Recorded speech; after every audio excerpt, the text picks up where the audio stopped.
A few weeks ago, Riverdale, Illinois was just another quiet, small town. Then on that Saturday shortly after midnight, a living nightmare began.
Sunday, about an hour before nightfall, my fiancée and I were returning from a trip to her family's home in the country.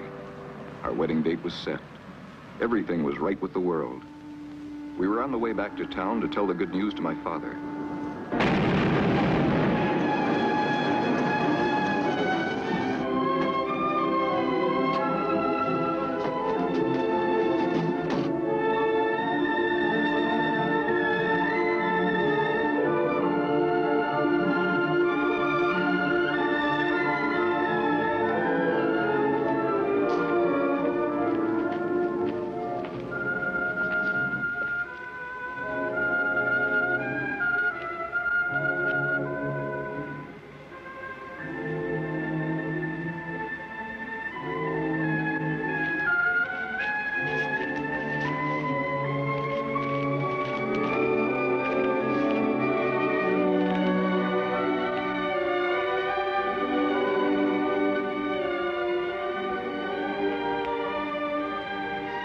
All of them.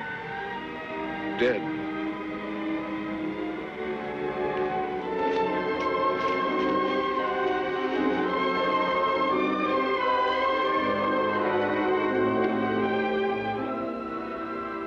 What is it?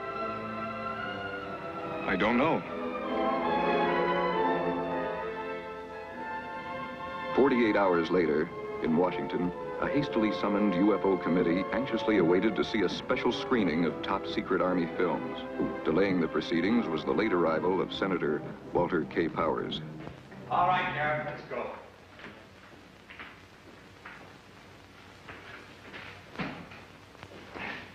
Lights. A ravine 6 miles south of the town of Riverdale, Illinois. 48 hours ago, discovery was made of a great cone-shaped object. The cone stands 50 feet high, has a base diameter of 50 feet. The nature of the cone, undetermined. Origin, unknown. Efforts made to determine the composition of the cone by Dr. Paul Kettering, principal scientist for Project Damper, have proven futile. The surface of the cone has a total resistance to pressure, heat, acid. Coincidental with the discovery of the cone is the brutal slaying of several of the town's leading citizens. Townspeople questioned provided stories of strange sightings on or about the time of the discovery of the cone.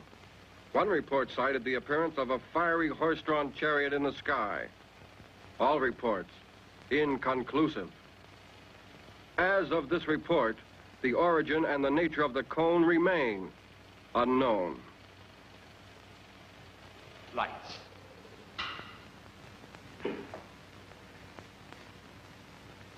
I don't know whether you gentlemen are aware of it, but on directive from the executive branch, I've been given a free hand in the matter of this ship. I want some action. I have the people's interests at heart, but I will not have my hands bound by lack of all the facts. Dan, call the hotel and tell them to pack our things. Then call the airport and charter a plane. We're heading for that little town of Riverdale. I want to see this thing firsthand.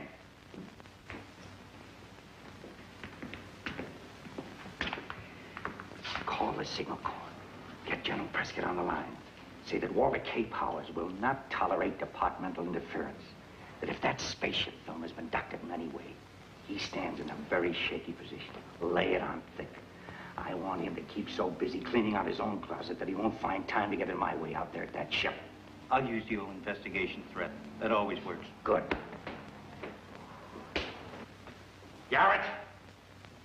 Garrett, I'm going to poke so many holes in that spaceship fairy tale, the lid'll be off in 24 hours.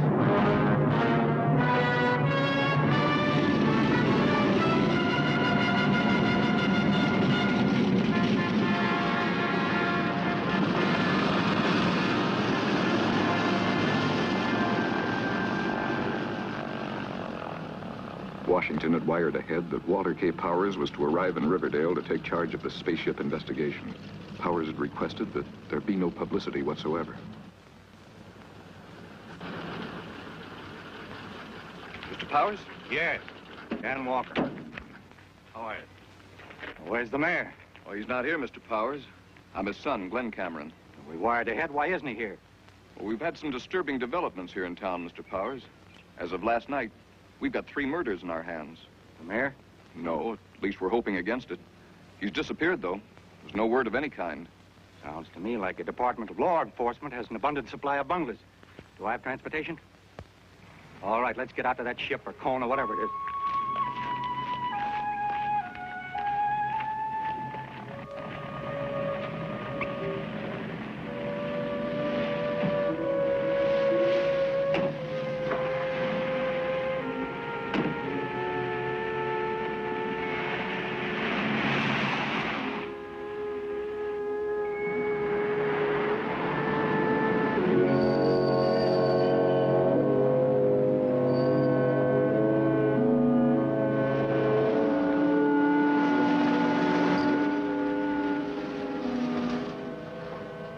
Entering the restricted ravine area, I had the feeling that we were being watched, although there wasn't a soul around. The sheriff had instructed his men to keep the woods clear of curiosity seekers. Every precaution was being taken to safeguard scientific equipment and the scientists whose work had to continue unhampered. Gentlemen, this is Alice Summers, Dad's secretary. She's helping Dr. Kettering with his paperwork. Alice? Mr. Walter K. Powers? How are you? Dan Walker. How's it coming along? Well, Dr. Kettering's all set to go inside the cone. You mean no one's been inside yet? What's the holdup? System, Mr. Powers. That thing may have dangers we don't know of. Did Kettering come down from up there? Well, he and Dr. Weiler were making a test just now. What kind of test? A sonic test. They're sending sound impulses into the tunneling to determine its length. I'm going up there. Mr. Powers, Dr. Kettering may not like that.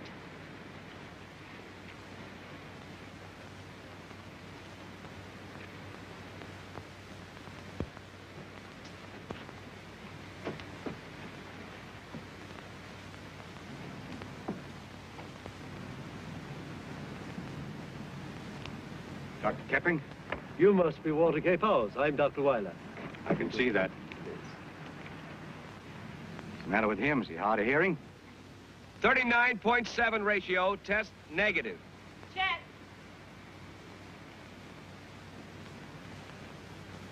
Yeah, hello, Powers. I'm Paul Kettering. You know I'm here. I want action. Good. We can use some. So far, our batting average is 0. Not quite 0. I understand this ship had some kind of markings. They were destroyed. That's impossible. First, let me say, we haven't determined whether it is a ship. And as for any markings, before a single hand touched that cone, it was photographed from every conceivable angle. Black and white, color, still, motion picture, spectrographs. Everything's open to your inspection.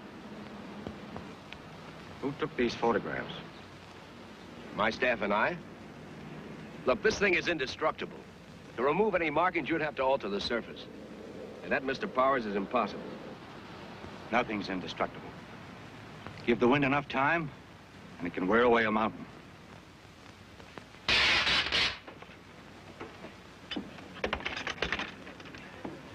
Well, as you can see, not a mar.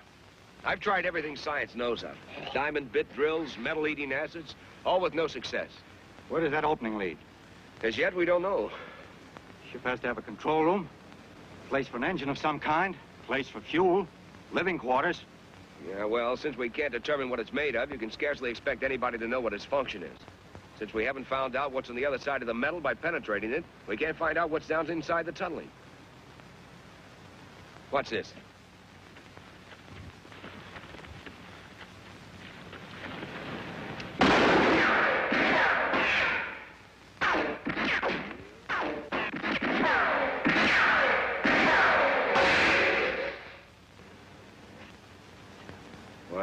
What's it mean? It means the tunnel is cyclic. Is what? The point of origin becomes the point of return. I can do without the double talk.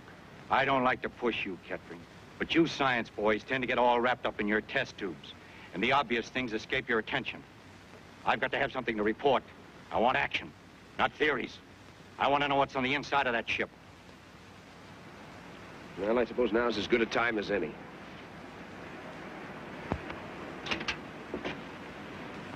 Don't you think it wise to be armed?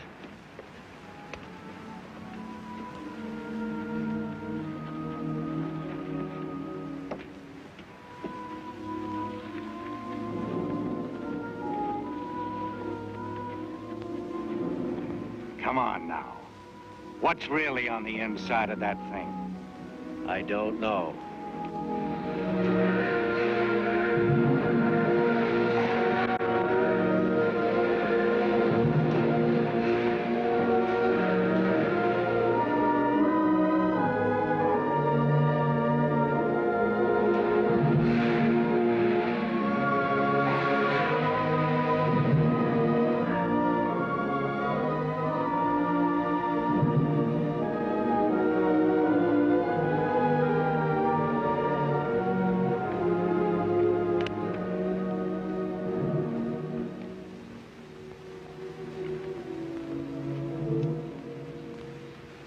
Dr. Weiler, it has been a long time. Could anything have gone wrong?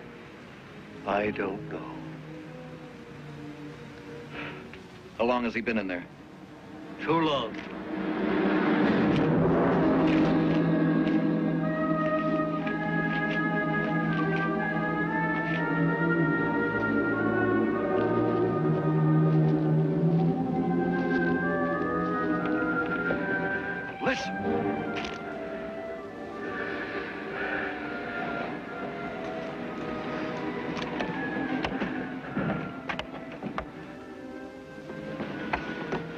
Kettering, are you all right? A little worse for wear. What did you find? Nothing. Nothing. It's tunneling all the way through, spiral, like a toy railroad train, up and down over and over again.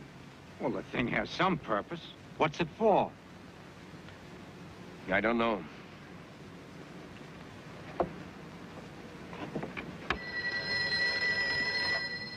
Hello? Hold the line. Glenn, it's the sheriff. Yeah? The mayor's back.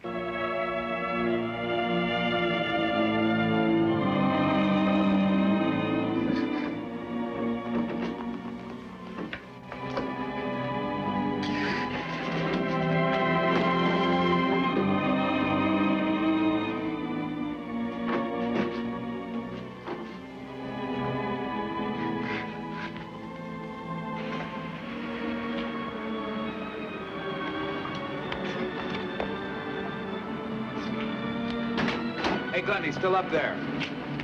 Let's go up. Hey, Ryan, stay put and keep your eyes open. Let me alone. Let me alone.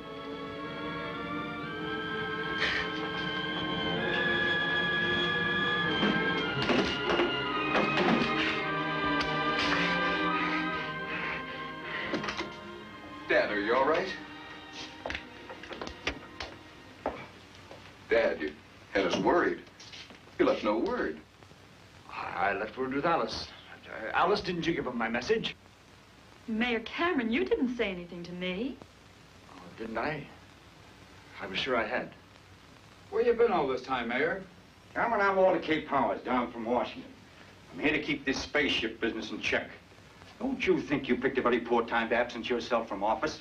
Washington is not running this town. I am. Dad, Mr. Powers is only trying to help. Are you siding against your father? Sorry, Dad, but you don't look well. I feel fine. You do look kind of pale, Mayor Cameron. I'm not sure you're welcome in this town anymore, Dr. Kettering. Now, hold on, Cameron. If I have to push my weight around, I will. Riverdale's not a republic. It's part of the USA. One telephone call from me and this town goes under martial law. Now, let's not make... Get out! All of you, get out! Mr. Powers, please wait. Dad, there is something the matter. What is it? I said get out! And keep away from that door! Wait a minute, what's going on here? What is that on the back of your neck, Mayor? There's nothing on my neck. I say there is. Do you mind if I take a look at it? Don't go near him. Why don't you give the gun to Glenn? He's your son. Surely you trust him. All we want to do is help you. Dad? May I have the gun?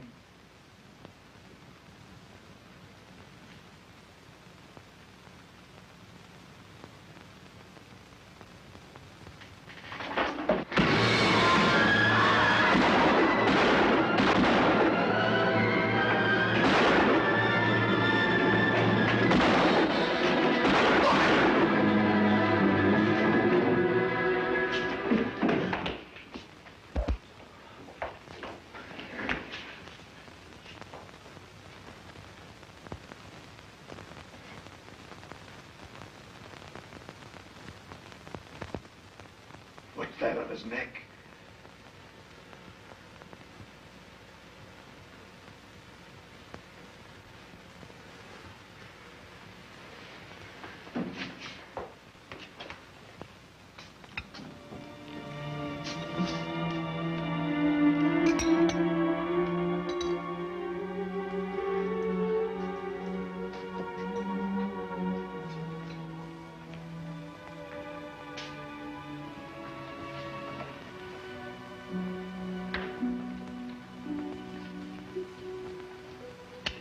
What did you find out? Well, I want to wait and hear what the doctor has to say before I draw any conclusions. You're so tired. You've got to get some rest. I'm all right. Well, what was it? Well, we can't say yet. We'll know in a moment.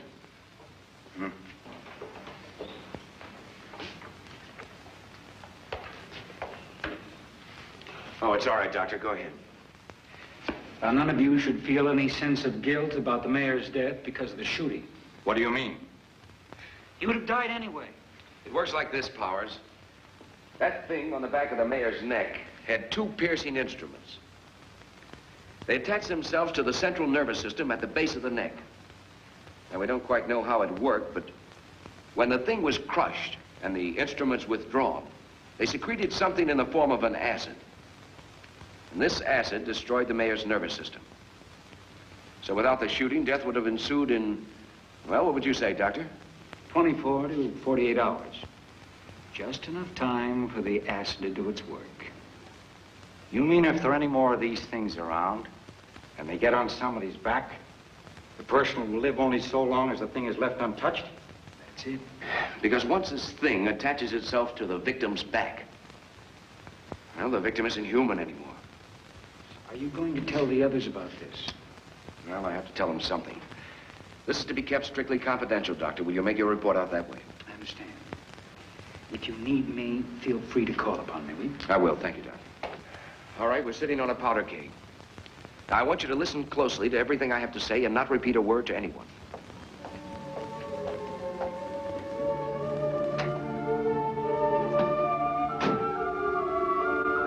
Notify all the men we're on a 24-hour duty. If anybody wants me, I'll be out at the cone.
This is a piece we got off the mayor.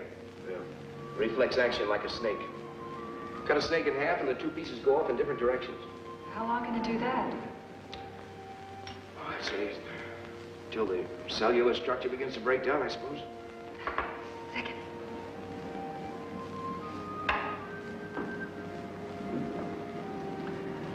Your hands are like ice. Why don't you get some rest? I can manage here alone. I'd feel less guilty if you did. About the parasites. Do you think there are many more of them? Why don't you let me worry about that? Can't you get some rest? I can't. I want to help. All right, then, let's get back to work. In feeding the mouth parts, rupture the cells, convey the food to the stomach by a pumping action. Oh, it's breaking open the skin! Don't hit it with something in it!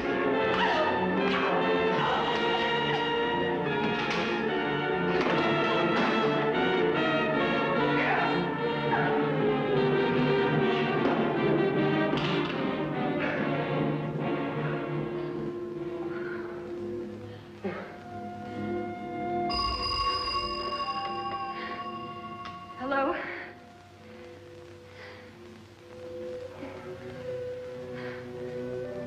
Kettering, Weiler, I've got an idea about this cone out here. I don't know why it didn't occur to me before. Yes, can you get out here right away? Yeah, okay, I'll be right over.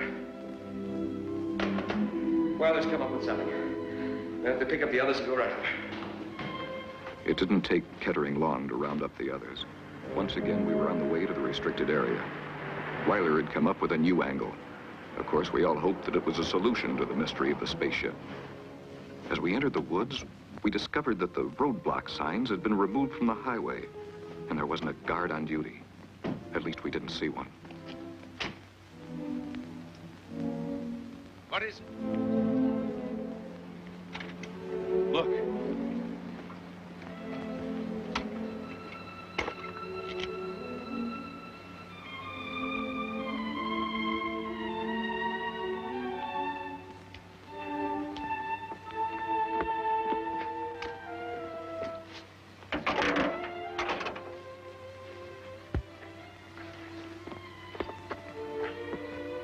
Are you thinking the same thing I am? Hello! Hello!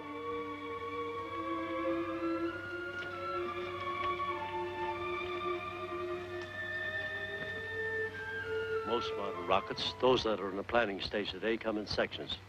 That is to say, you have one section for control room and living quarters. Then you have two more fuel sections. As the fuel sections become needless, empty of fuel, they're cast off. Jettisoned. Simply dead weight. This cone's a fuel section, is that it? We've been wasting our time. The control section's someplace else. Maybe miles away. Not miles away. Simply out of space. Floating perpetually. Well, we know this is not an American project. This cone is a useless piece of junk. We're wasting our time here. So, let's come down to the parasites. What about it, Kettering? Well, we can't handle it single-handed. I didn't ask you. My job here is to help keep a damper on this thing. We don't want a nationwide panic in our hands. We got to keep this thing down to Russell. Now, just how much of a threat are they? Well, some of this is fact and some of it is scientific hunch. Give us a rundown and never mind pulling the punches. All right. They're parasites. That means they need something or someone to live on. On their own, most parasites would die. Well, they tried animals. Why didn't they settle on animals? That's the rub. They wanted more than just life. They tried animals through ignorance. They didn't understand earthly forms. They didn't know which animal, including man, was best suited for this environment. So they experimented. Trial and error. You mean they can think? They chose the mayor. That shows they can think. These things take over a man's mind? He becomes a robot? A machine taking orders? Except for one thing. It may not show on the outside. A victim may act normally. Well, they haven't moved in on us in force yet.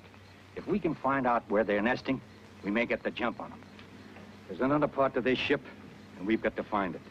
Glenn, this is your town. Draw up a map. Outline search zones. I'll call the sheriff and have him get his men organized.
No matter.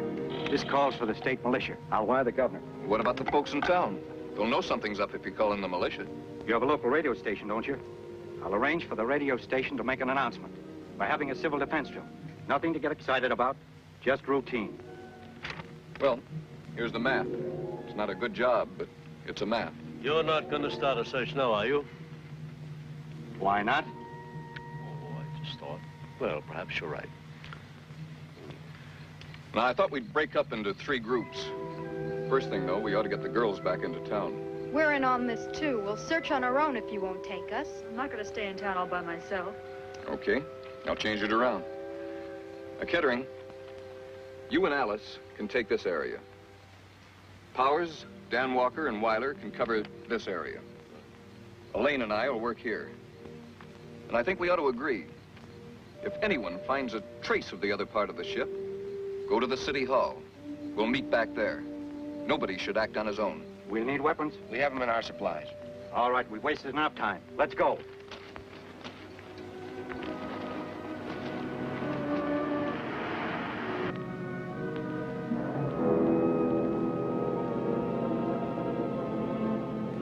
Paul, what if we should come upon something, this other part of the ship? No funny business.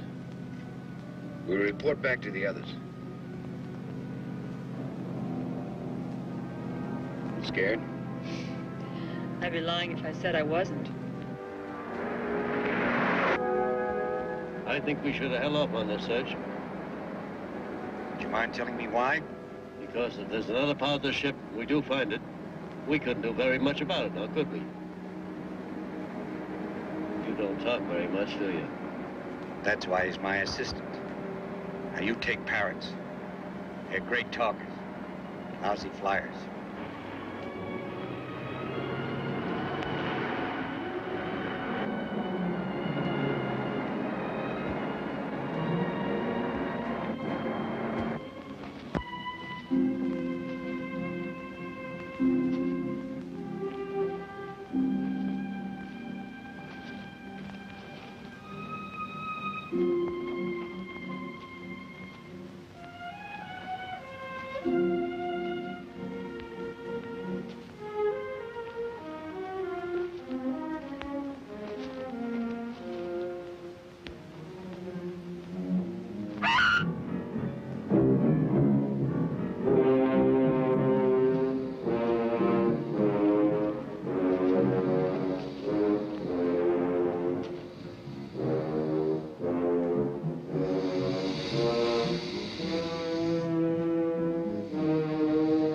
Power company man.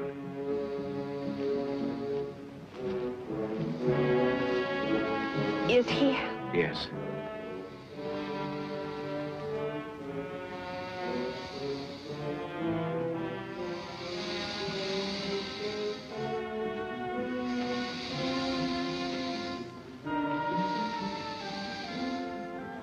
What you're hearing now is the cause of his death.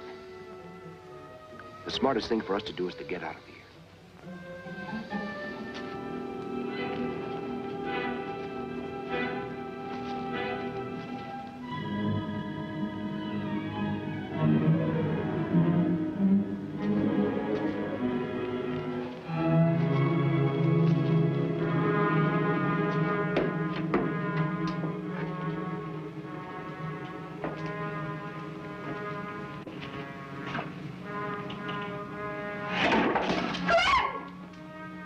It's all right. The wind slammed it shut. It's locked. From the outside. Glenn! There's somebody out there! I am breathing!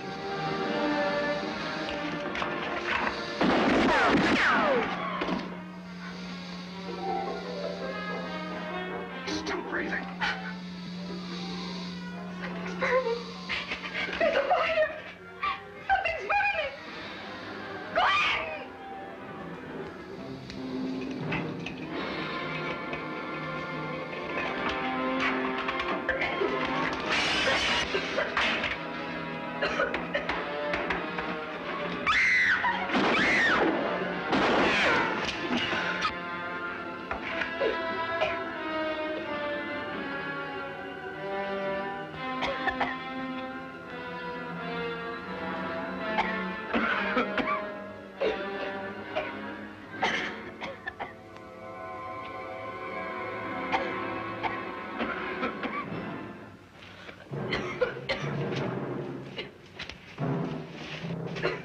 Well, we've all had an object lesson on how not to conduct a search. I guess we'll call a halt until in the morning. Powers, did you contact the governor on getting the state militia out here yet? I had trouble getting the telegrapher out of bed, but he's on his way to the office now. What are these doing in here? What? These big glass jars. Don't touch him!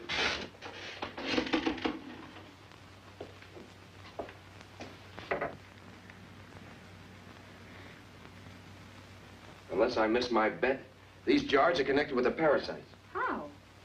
The mayor is the only person with one of these on him yet. On their own, the parasites can't move around from one place to the other rapidly. They just aren't made that way. They were going to have the mayor plant these jars where they would do the most harm. And in each jar, a parasite. You've hit it on the head, Captain. Now we know what to look for. I'm going to send that water.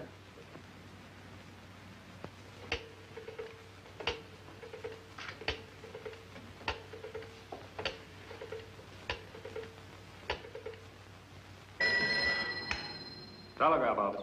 This is Powers. Sorry to pull you out of bed. This is urgent. Urgent and confidential. Is that clear?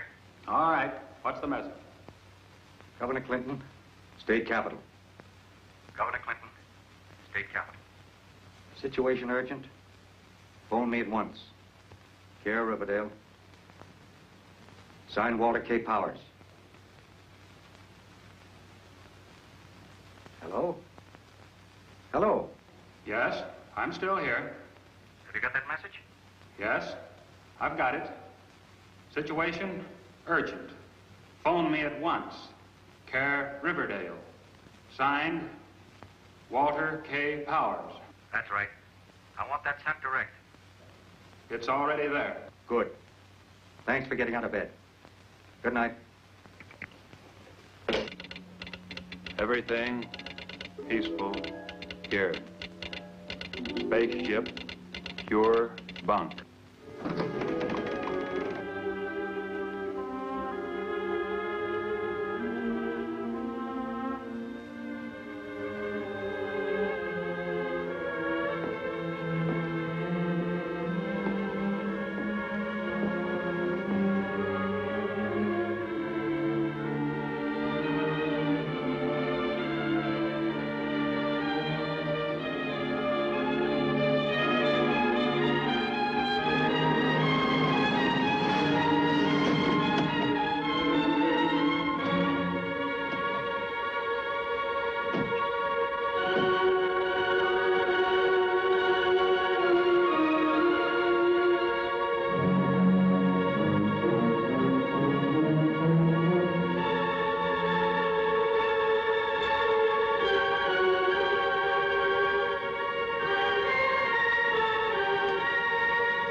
At least she's still alive.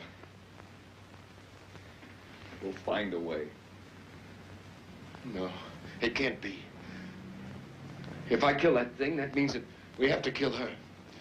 And if we let it live, that means that she'll be a menace to everyone else. Where to now? Out to the cone warehouse. I thought we gave that up. I haven't. How about you? I think you may be right. When we got to the ravine, still another mystery greeted us. Dr. Weiler and the others had discovered a dying man who presumably came from inside the spaceship. Kettering recognized the man as Professor Helsingman, who vanished with an entire scientific expedition 5 years ago. Elaine, there's a medical kit over in the tent. Will you get it for me, please?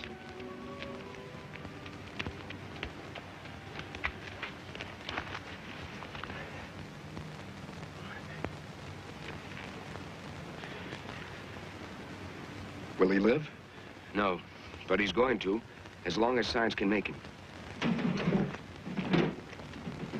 Why did the thing go away? Why did it leave him? A car with a bad engine. Would you buy it? He's got a bad heart. It's the same thing. That parasite off his back. He'll die in a matter of hours. During that time, he'll make trouble, won't he? He'll be out of his mind. Yes, we'll have to tie him up. Weiler, will you go get us a rope? Came out of that cone. No doubt about that. Yes, but was he in the cone to begin with? Or did he go into the cone? Let's get him to a hospital. We might get something out of him yet. Every minute counts. Weiler, I want you to set up some detection equipment on top of the scaffolding next to the hatch. I want to know if so much as a mosquito goes in or out of it. I'll get right on it.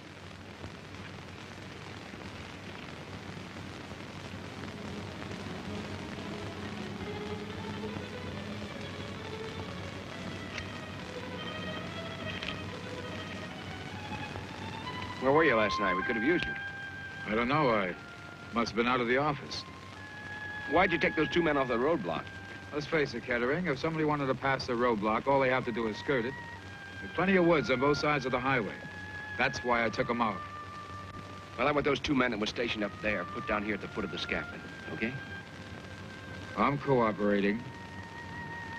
Look.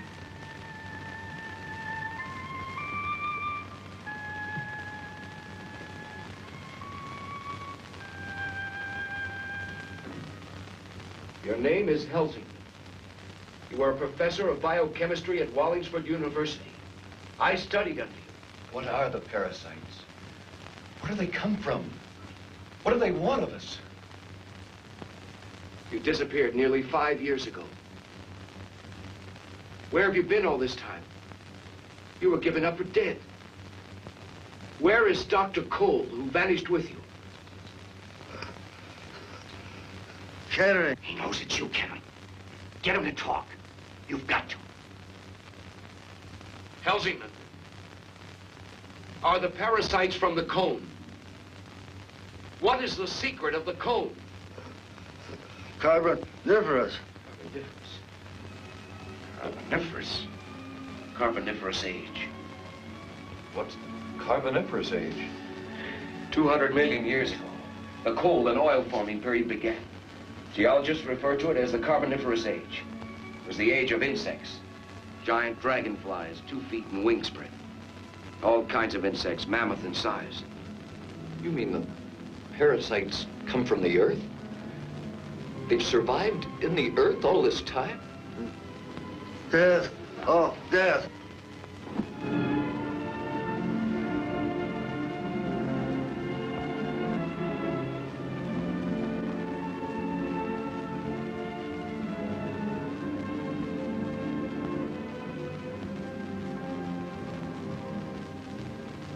Is he?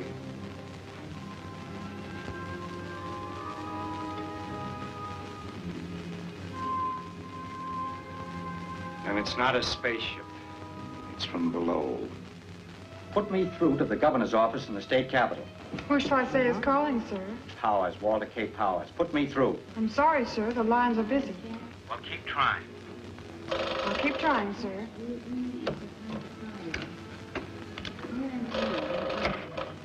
Operator?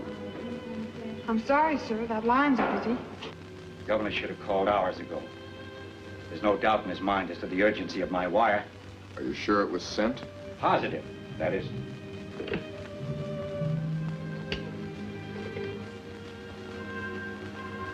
Hello, operator? Connect me with the telegraph office. I'm sorry, sir. That line is busy. Well, how about my call to the state capitol? I'm sorry, sir. That line is busy. There's something funny going on here. Hello, operator?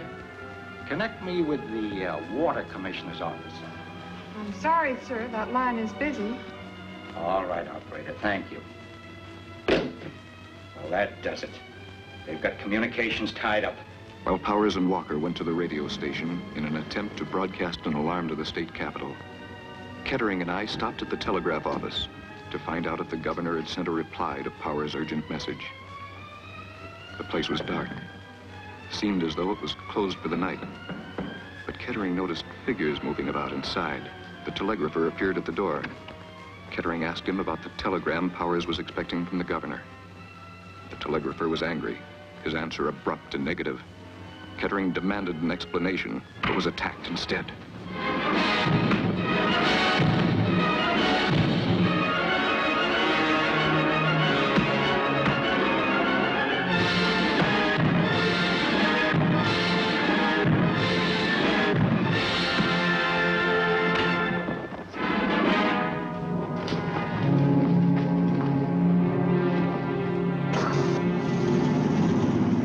Are you all set?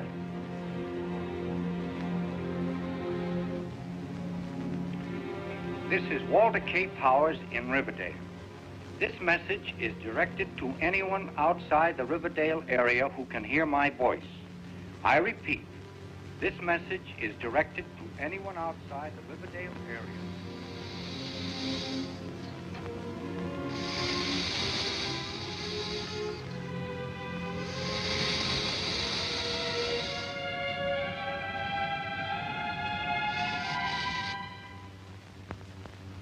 I'll go up and check the recording device I set up by the hatch to see if anything's been up there. You two stay down here and map out a plan for searching the tunnel. I don't know if I'd be of much help. I never met a man who thought so little of his own abilities. Hi. Has anyone been up near the hatch since you two boys have been on duty? Not a soul, sir. Why? Do you want one of us stationed up there? No, I was just checking. We have equipment up there to detect any movement around the hatch.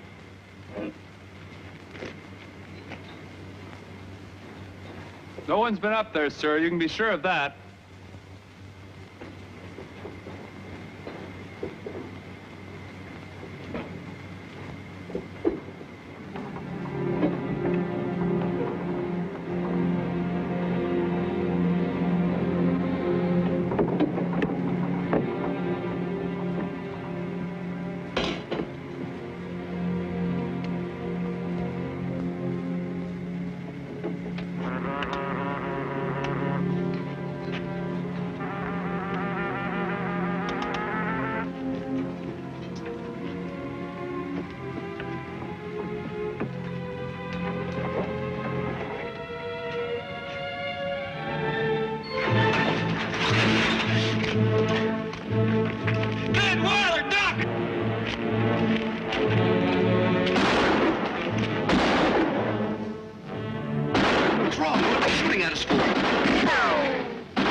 What is it? What happened? What did you kill them for? Look. The parasite. They're still alive. We'd better reload. We're going inside the cone right now.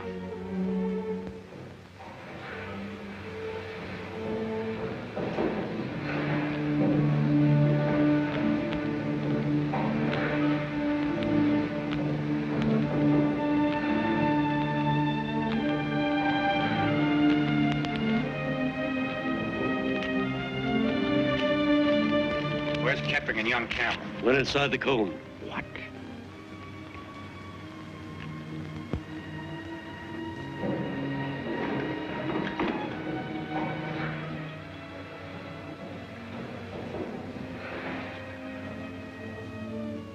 Come in, gentlemen. You have no choice. You may stop there. Well, there's no doubt. You're Professor Cole. I was Professor Cole. What do you mean, you were? Now I hold a position of a much higher order. I presume you're like the others. No will of your own. You take your orders from that thing on your back. There is nothing on my back. That's what it tells you. And these glass pillars. There's nothing in them, I suppose. You speak directly to me. We are in complete harmony. We are inseparable. There is no conflict of purpose here as there is among mankind. We will not engage in combat, no violence of any kind. Why should we? When we can scatter quietly like seeds in the wind. You mean spread like a disease, like some vile plague from the corruptions of the earth? Our social order is pure, innocent. It has the exactitude of mathematics. We shall force upon man a life free from strife and turmoil. Ironic that man should obtain his long-sought utopia as a gift rather than as something earned. You speak in riddles. How many more are there in your world? We that you see here are the founders. Though few in number, we shall organize man to aid us in bringing the others to the surface. It will take time. But we have learned patience in 200 million years. We are not so well adjusted. We've reached the end of our patience. Your flesh and blood. Drop him. I said drop him! Gary! The leeches! Let's get out of here!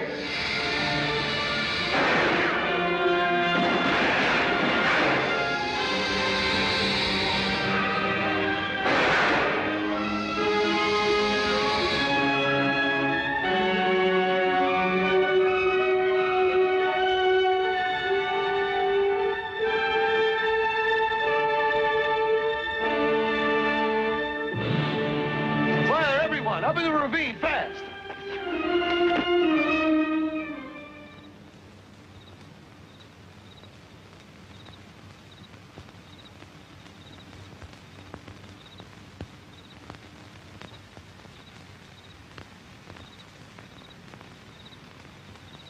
What are they waiting for? Let them wait. We need the time. Glenn, I've got an idea. You think you can salvage that power truck we saw stopped on the highway? I might. Why? You think you can manage it alone? We've got to stay here and keep an eye on the code. I'll do my best.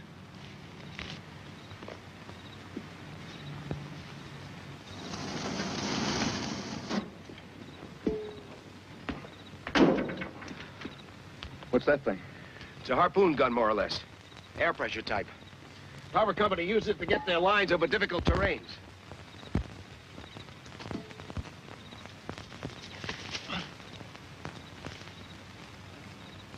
Have they tried anything yet? Not a sign of movement. Too quiet. They're setting up something. I can feel it in the air. Glenn, I'm going down the other end of the ravine. When I give you the signal, you fire the gun. And keep everybody clear of this cable. And when I get over the other side, you secure the end of this cable onto the end of that heavy electrical cable you saw on the back of the truck, okay?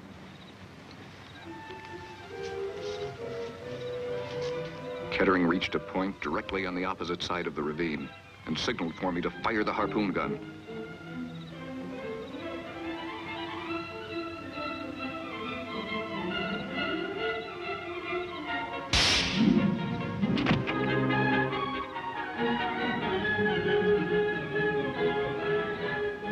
step was to tie his end of the wire to a tree.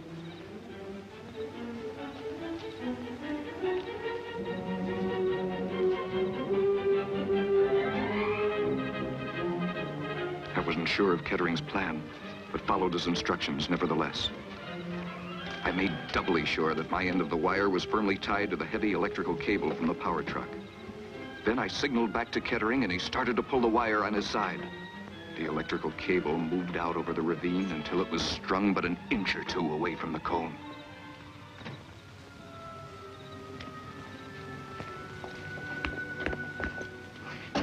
What is all this, Kettering? What's your plan? You see those lines on top of that high-tension tower? What about them? Those lines carry anywhere from 60 to 80,000 volts. They'd like nothing better than an easy path to ground. If it did, you'd see some pretty fancy fireworks. The kind that kills. You're going to feed the current in that cone. Sounds good. There's just one thing. What's that? Who's going up there and splice that cable onto it? Suicide, plain and simple. No. I'm against it. He's right, Kettering. I'm not going up there, I can tell you that. And we're not going to let you do it either. Nobody has to go up there. What do you mean? This'll do it for us. We'll shoot the other end of the cable up there. All right, everybody, back behind the power truck. Kettering, do you want me to stay on? Just say the word. You want to? No, but I intend to just the same. Kettering! Look!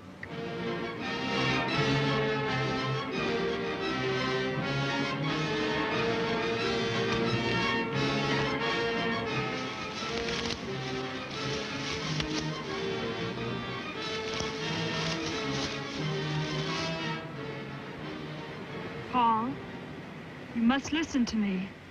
What I have to say means everything to me. Alice, whatever you have to say, it's not of your own making. No, Paul, you're wrong. I know what you're thinking, but you're wrong. Alice, you must come down. There's no time left. There is time, Paul. You can give it to us. Say it. Go ahead. Listen and believe. If peaceful means fail, they'll be compelled to use force. Do you understand? Alice, will you come with me? I make you this solemn promise. If it takes me the rest of my life, I'll find a way of freeing you. I believe in that so strongly, I know I won't fail. Never. How could I ever think that I loved you?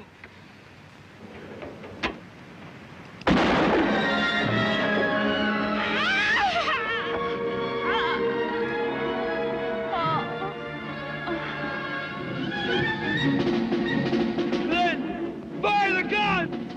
It's murder. He's as good as dead. He gave the order. Fire the gun. I can't. Now, you listen to me. Either fire that gun or give it to me. Fire the gun!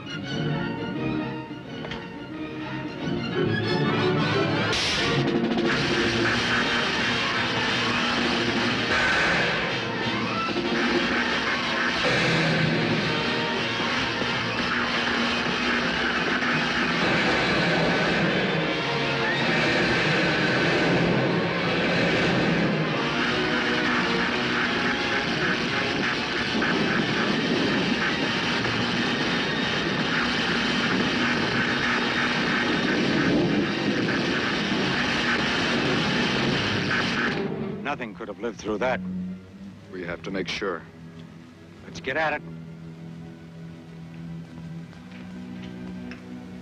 You're all dead, every last one of them. No, there's still some people in town. I'll attend to that. Watch my dust. We'll get them. Or you don't know Walter K. Powers. Yeah, Weiler, we've still got a job to do. Come on.